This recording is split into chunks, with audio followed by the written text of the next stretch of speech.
Hello আমার YouTube family, কেমন আছেন আপনারা? আশা করি ভালোই আছেন। এই যে দেখছেন আমার ছেলেপুলেকে খেতে বসেছে। দুদিন ধরে ওদের পেছনেই আমার টাইম যাচ্ছে। এনি খাওয়া দাওয়া করে নিজেকে পরিষ্কার করছে। টুল্লুবাবু টুনির দুজনের খুব ঠান্ডা লেগেছে। ঠান্ডা লেগে একটা চোখ বন্ধ হয়ে গেছে, চোখ দিয়ে জল পড়ছে। ওকে এখন রোজ সন্ধ্যের সময় চেপে ধরে ঘুমাতে নিয়ে যাওয়া হয়। সেই চেপে ধরার ঘটনা আজকে আপনাকে দেখাবো। মানুষ খাওয়া দাওয়া করে তো ঘুমোতে যায়, বিড়ালরাও খাওয়া দাওয়া করে ঘুমোতে যায়। এই যে খাচ্ছে ভদ্র বাচ্চা, আমি বসে রয়েছি চুপচাপ, তাই ভদ্র বাচ্চার মতো খাচ্ছে। খাওয়া দাওয়ার পরে কি করবে সেটা দেখাচ্ছি। বিড়ালদের খাওয়া নিয়ে কখনো কোনো প্রবলেম হয় না, মানে খিদে পেলে ওরা খাবেই। আর আমি এত ক্লোজ দেখাচ্ছি কেন? ওর চোখটা দেখানোর জন্য। চোখেরটা লাল হয়ে বন্ধ হয়ে গেছিলো, এখন একটু খুলেছে। এবারে আসি খাওয়ার প্রসঙ্গে। টুনির খিদে পেলে গিয়ে চুপচাপ বসে, খাওয়া দাওয়া করে পরিষ্কার করে উঠে ঘুমিয়ে যায়। ওকে খাওয়াতে গেলে আমাদের যে এত হয়রান হতে হয়, এত হয়রান। একবার খাওয়ার নিয়ে রোজ ওর পেছনে থালা নিয়ে দৌড়াতে হয়। খাওয়া দাওয়া পুরো কম করে। এই যে খাওয়া দাওয়া করে নিল, তারপরে এটা হচ্ছে ব্যায়াম দেওয়া। খাওয়া দাওয়াটাকে মানে খাবারটাকে পেটের ভেতরে ঢুকিয়ে দিল। খাওয়া দাওয়া করে উনি চললেন। কোথায় যাবেন চলেন দেখাই কোথায় যায় ও এখন বারান্দায় বাইরে যাবে। এই ঠান্ডার মধ্যে, ওয়েদার খুব ঠান্ডা, বৃষ্টি হচ্ছে, ওকে এই ঠান্ডার মধ্যে আরও বাইরে নিয়ে যাও। সারাক্ষণ পায়ে পায়ে হবে আর এইরকম আওয়াজ করবে। এটা ওর অভ্যেসে দাঁড়িয়ে গেছে। কেউ বাইরে দাঁড়াতে পারবে না, কেউ উঠে হাঁটাচলা করতে পারবে না। হাঁটাচলা করলেই দরজার সামনে গিয়ে দরজা পেটাবে। দুপুরবেলা অনেক দরজা পিটিয়েছে। আমি বললাম চল তোকে একটু কোলে করে নিই, কোলে করে নিলে হয়তো ঠান্ডা হয়ে যাবে। তো ওকে কোলে করাচ্ছি, কারণ অনেক সময় হয় আমি বাইরের থেকে এলে কোলে করে ঘোরালে চুপ হয়ে যায়।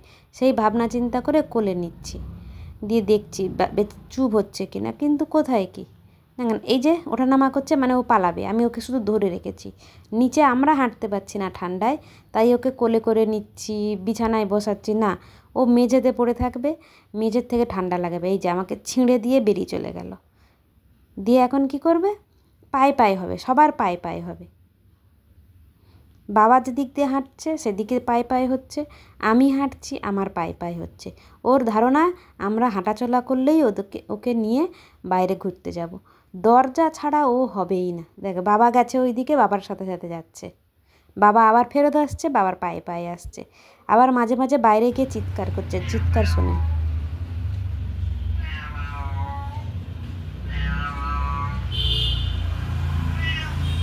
আমাকে দেখেই দৌড় মেরেছে। মানে কী বলবো, ওকে আমরা দিনের বেলায় রোদের সময় নিয়ে গরম করিয়ে নিয়ে আসি বাইরের থেকে, দেখে রোদটা লাগলে একটু ঠিক থাকে।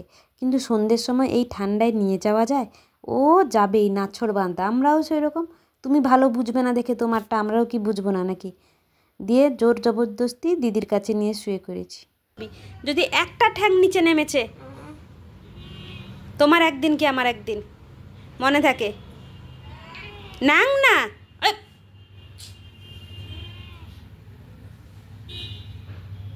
হ্যাঁ হ্যাঁ চুপ কর।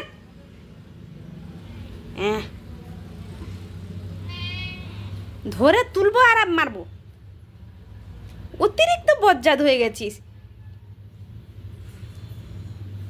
শেষ তুই সীমা ছাড়িয়ে যাচ্ছিস তুই। কি কি বলছিস? না কি ঘুমোতে দিস নি কেন কাউকে? বাবুর এই ঠান্ডা লাগাটা ছোট্টবেলা থেকে, 2 মাসের থেকে। সারা বছরই সর্দি থাকে, শীত আর বর্ষা হলে একটু বেড়ে যায়, তাই একটু বেশি কেয়ার করি।